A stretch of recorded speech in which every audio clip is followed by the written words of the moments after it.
Bom dia, galerinha do sétimo ano. Estamos hoje aí no dia 19/11/2020. Vamos estar trabalhando da página 193 a 200. A gente vai estar falando sobre o conteúdo aí, tipos de ângulo.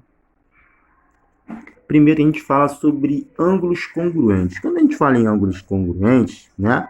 Dois ângulos são considerados congruentes quando eles possuem a mesma medida, ok?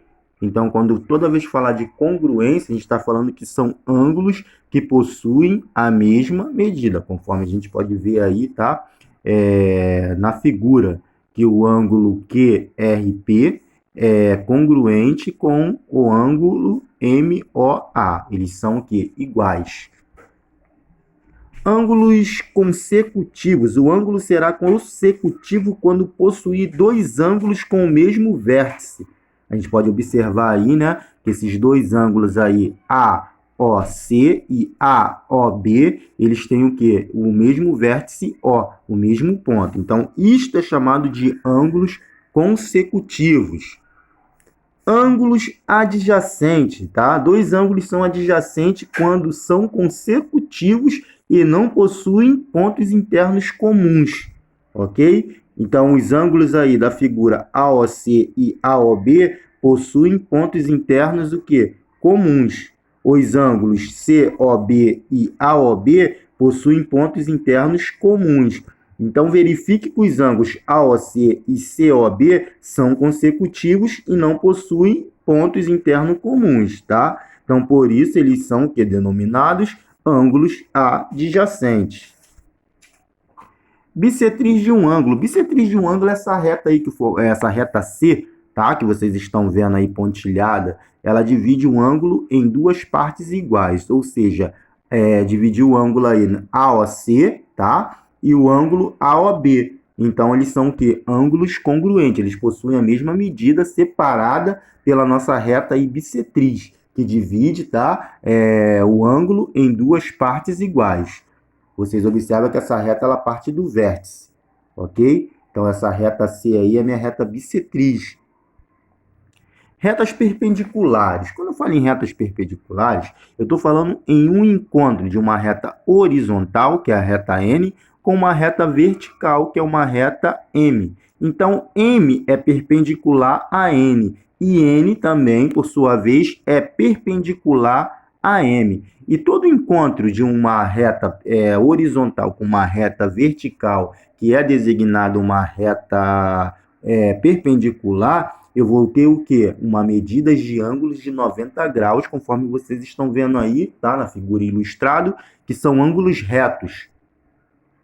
Ângulos complementares. Quando eu falo em ângulos complementares, são ângulos, tá? Cujas medidas é igual a 90 graus, tá? Então, ângulos complementares, eu vou ter um ângulo A e um ângulo B, cuja soma, tá? É igual a 90 graus. Por exemplo, se eu falar, ache o complementar de um ângulo de 52 graus. É só vocês pegar 90 menos 52. Quanto é 90 menos 52? 48. Então, o complementar de um ângulo de 52 graus vai ser o quê? 38 graus. Por quê? 52 mais 38 é igual a 90.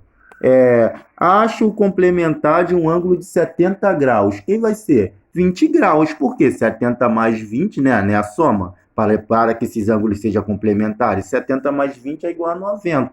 Ok? Ou você pegar 90 e subtrair por 70, que você vai encontrar 20. Então, o complementar de um ângulo de 70 graus é igual a 20 graus. Beleza? Então, complementar vai ser o quê? Dois ângulos cuja soma é igual a 90 graus. Ângulos suplementares. Agora a gente já vai ter a soma, que não vai ser agora 90, vai ser 180. É você pegar dois ângulos e somar para dar 180. Por exemplo, se eu tenho um ângulo de 100 graus, para eu achar o seu suplementar, eu vou ter que o quê? Pegar uma soma, tá? Com esse ângulo de 100 graus, o qual eu encontre 180. Então, qual é o número que eu somo a 100? Somo com 100, que vai dar 180. 80, pois 100 mais 80 é igual a 180. Se eu tenho um ângulo de 130 graus, eu quero achar o seu suplementar. É só eu pegar 180 menos 130, é igual a 50.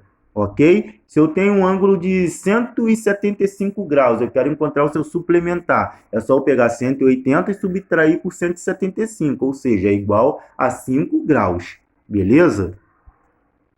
Ângulos opostos pelo vértice.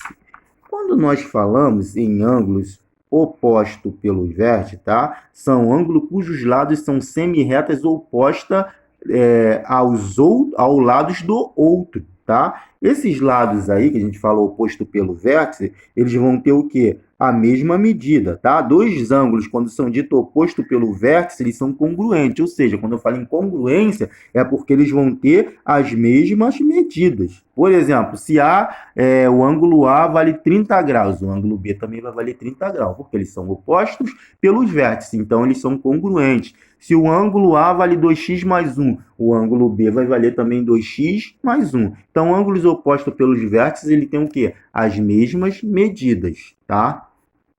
Então, vocês podem observar no exemplo aí, conforme eu falei. 2x mais 10 e o outro ângulo é 3x menos 40. Então, a gente já sabe que para ser oposto pelo vértice, eles têm que ter a mesma medida. É só a gente igualar. 2x mais 10 ele tem que ser igual a 3x menos 40. Através dessa igualdade que nós fizemos, a gente faz uma equação. Tá? Vamos colocar quem tem termo x de um lado e quem não tem termo x do outro. Ou seja, a gente vai pegar o 2x e trazer para o primeiro membro, né? Mudando o sinal. 3x menos 2x é igual a x. Vamos pegar o 40, que não tem termo de x, e vamos colocar lá perto do 10, que são termos semelhantes, que a gente estudou isso aí. Logo no nosso segundo bimestre, no segundo bimestre. 40 mais 10 vai dar 50. Logo, x é igual a 50. 3 menos 2x, x. 10 mais 40, x igual a 50. Então, são ângulos opostos pelos vértices. Por quê? Porque eles são ângulos que têm a mesma medida. Se eu colocar lá no lugar do x 50, ó, 2 vezes 50, 100. 100 mais 10, 110 graus. Se eu fizer embaixo também, 3 vezes 50 vai dar 150. E subtrair com 40 vai dar 110. Então, a gente observa que os ângulos ele tem o quê? As mesmas medidas. Atividades propostas. Assista ao vídeo com calma e atenção. Faça a atividade da plataforma e poste. Faça os exercícios das páginas 196, 197, 198, 199 e 200. Faça a atividade de desafio na plataforma. Bom estudo aí para todos vocês.